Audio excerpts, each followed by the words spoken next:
Hi, എല്ലാവർക്കും നമസ്കാരം. ഇന്ന് വളരെ നാളുകളായി ഞാനൊരു വീഡിയോ ചെയ്തിട്ട്. ഇന്ന് നല്ല പനിയും ഒക്കെ ആയിട്ട് റെസ്റ്റിലായിരുന്നു. ഇന്ന് ഞാൻ എന്തായാലും മാർക്കറ്റിലേക്കൊന്ന് പോയി. ഇവിടുത്തെ മാർക്കറ്റിലെ കുറച്ച് വിശേഷങ്ങൾ എല്ലാവരെയും കാണിക്കാമെന്ന് വെച്ചു. ഇത് ട്യൂസ്ഡേ മാത്രം ഉള്ള മാർക്കറ്റാണ്. ഏതായാലും ഒത്തിരി നാൾ കൂടിയാണ് ഞാൻ ഇന്ന് പുറത്തേക്ക് ഇറങ്ങുന്നത്. ഇമ്മക്കുട്ടിയും ഇമ്മക്കുട്ടിയായിട്ടാണ് മാർക്കറ്റിൽ പോകുന്നത്. അങ്ങനെ ഒരു പതിവില്ലാത്തതാണ്. ഇമ്മക്കുട്ടിയെ മിക്കവാറും മാർക്കറ്റിലൊന്നും കൊണ്ടുപോകാല്ല. ഇമ്മക്കുട്ടിയുടെ ഡാഡിയാണ് മാർക്കറ്റിൽ പോയി നമുക്ക് ആവശ്യമുള്ള വെജിറ്റബിൾസൊക്കെ വാങ്ങിക്കുന്നത്. പോരുന്ന വഴിക്ക് നമ്മുടെ സ്കൂൾ ബസ് കണ്ടിട്ട് അതിൽ കയറി ഇമ്മക്കുട്ടി പോയി. പരിചയക്കാരൊക്കെ മിണ്ടുന്നുണ്ട്. ഒത്തിരി നാളായിട്ട് കാണുന്നതാണ്. ഈ കുട്ടി, ഇത് സ്വപ്ന എന്നാണ് ഇതിൻ്റെ പേര്. സ്വപ്നയുടെ അടുത്തു നിന്നാണ് നമ്മൾ പച്ചക്കറികളൊക്കെ വാങ്ങിക്കുന്നത്. ഇവിടെ എന്തായാലും സീസണൽ വെജിറ്റബിൾസ് മാത്രമേ കിട്ടുകയുള്ളൂ. മാങ്ങ അങ്ങനെയുള്ളതൊക്കെ ആ സീസണിൽ മാത്രമേ കിട്ടുകയുള്ളൂ.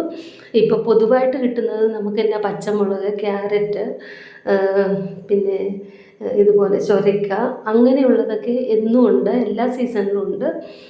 പിന്നെ മാങ്ങ, അതുപോലെയുള്ള മുരിങ്ങക്ക അങ്ങനെയുള്ള സാധനങ്ങളൊക്കെ നമുക്ക് അതിൻ്റെ സീസണിൽ മാത്രമേ കിട്ടുകയുള്ളൂ. കേരളത്തിലെ പോലെയല്ല. പക്ഷേ നമുക്ക് അധികം കെമിക്കൽസ് ഒന്നും ചേർക്കാത്ത പച്ചക്കറികളാണ് ഇവിടെ കിട്ടുന്നത്. അവർ കയറ്റി അയക്കുന്നതൊക്കെ വേണമെങ്കിൽ കെമിക്കൽസൊക്കെ ഉപയോഗിക്കുമായിരിക്കും. പക്ഷേ നാട്ടിൽ വിൽക്കുന്നത് അവരുടെ കൃഷിസ്ഥലത്ത് നിന്ന് അന്നന്ന് വിളവെടുക്കുന്നതാണ് അവർ കൊണ്ടുവരുന്നത്. ആഴ്ചയിലൊന്നല്ലേ ഉള്ളൂ. ഇവിടെ സ്ത്രീകളും എല്ലാവരും സ്വന്തം തോട്ടങ്ങളിൽ പൂക്കച്ചവടവും അങ്ങനെയുള്ള എല്ലാ കാര്യങ്ങളും ഉണ്ട്. ഈ ഒരു ദിവസം നമുക്ക് ഈ മാർക്കറ്റിലോട്ട് ചെന്ന് ഈ നാട്ടിലുള്ള എല്ലാവരെയും കാണാൻ പറ്റും. ഏറെക്കുറെ നമ്മുടെ പേരൻസിനെയൊക്കെ നമുക്ക് കാണാൻ പറ്റും. ഇഞ്ചി, വെളുത്തുള്ളി, കൊടംപുളി ഇല്ല കേട്ടോ, സോറി, വാളംപുളി, ഫ്രൂട്ട്സ്, അങ്ങനെ അതെല്ലാം സീസണിൽ കിട്ടുന്നതേ ഉള്ളൂ. വാഴപ്പഴം മാത്രം. ഇവിടെ ഒരു പ്രത്യേകതയുണ്ട്. ഇവിടെ നമുക്ക് നമ്മുടെ നാട്ടിൽ കിട്ടുന്ന ഒരു വാഴപ്പഴങ്ങളും കിട്ടാറില്ല. റോബസ്റ്റ മാത്രമേ കിട്ടുകയുള്ളൂ. വല്ലപ്പോഴും നമുക്ക് പാളയംകോടൻ സൂപ്പർ മാർക്കറ്റിൽ നിന്നൊക്കെ കിട്ടും. അതല്ലാതെ ഇങ്ങനെയുള്ള മാർക്കറ്റുകളിലൊന്നും നമുക്ക് വേറെ ഒന്നും പ്രതീക്ഷിക്കേണ്ട. റോബസ്റ്റ കഴിച്ച് മടുത്തു. ഇമ്മക്കുട്ടിക്ക് ഇഷ്ടമാണ്. റോബസ്റ്റ പഴം വാങ്ങിക്കുവാണ്. നമ്മൾ സ്ഥിരം വാങ്ങിക്കുന്നത് ഈ ചേച്ചിയുടെ അടുത്തു നിന്നാണ്. ഇത്രയൊക്കെ ഉള്ളൂ ഫ്രൂട്ട്സ്. പിന്നെ ഞങ്ങൾ എങ്ങനെ വന്നാലും മിക്കവാറും ഇവിടെ അടുത്തുള്ള ടൗണിൽ റിലയൻസ് സൂപ്പർ മാർക്കറ്റുണ്ട്. അവിടെ പോയി നമ്മൾ മിക്കവാറും സാധനങ്ങളൊക്കെ വാങ്ങിക്കും. ഇവിടെ കിട്ടുവരാത്ത പച്ചക്കറികളും അവിടെ കിട്ടാറുണ്ട്. നമ്മുടെ ചെറിയ ഉള്ളിയൊക്കെ വല്ലപ്പോഴും കിട്ടും. ഞങ്ങൾ തിരിച്ചു പോവുകയാണ് സാധനങ്ങളൊക്കെ വാങ്ങിച്ചുകൊണ്ട്. ഇതാണ് നമ്മുടെ കോടേർ മണ്ഡലാണിത്. ഈ മണ്ഡലിൻ്റെ കീഴിൽ പല വില്ലേജുകളുണ്ട്.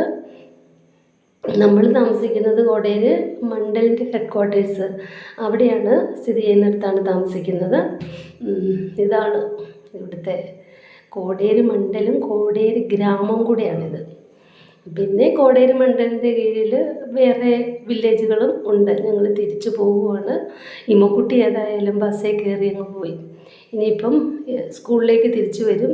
നമ്മുടെ ഒരു പേരൻ്റാണ് പുതിയ വണ്ടി വാങ്ങിച്ചെന്ന് പറയുവാണ് ഇമ്മക്കുട്ടിയുടെ ഡാഡിയോട്.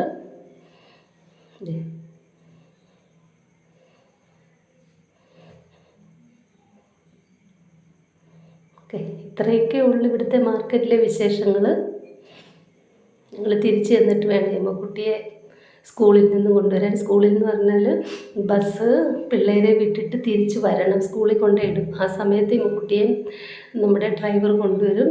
എന്നിട്ട് സ്കൂളിൽ ചെന്ന് അവളെ കൊണ്ടുവരണം. അതുവരെ അവർ വെയിറ്റ് ചെയ്യേണ്ടി വരും. അതുകൊണ്ട് ഞങ്ങൾ പെട്ടെന്ന് തിരിച്ചു പോവുക വീട്ടിലേക്ക്.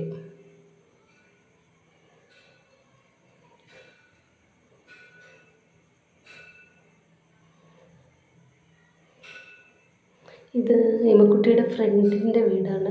ഇത് നമ്മൾ വാങ്ങിച്ച ചൊരക്ക, പിന്നെ ഇതിന് ബീരക്കായ എന്ന് പറയും. അത് നമ്മുടെ നാട്ടിലെന്തോ പീച്ചിലെന്നാണ് കണ്ട പറയുന്നത്. എതിമക്കുട്ടി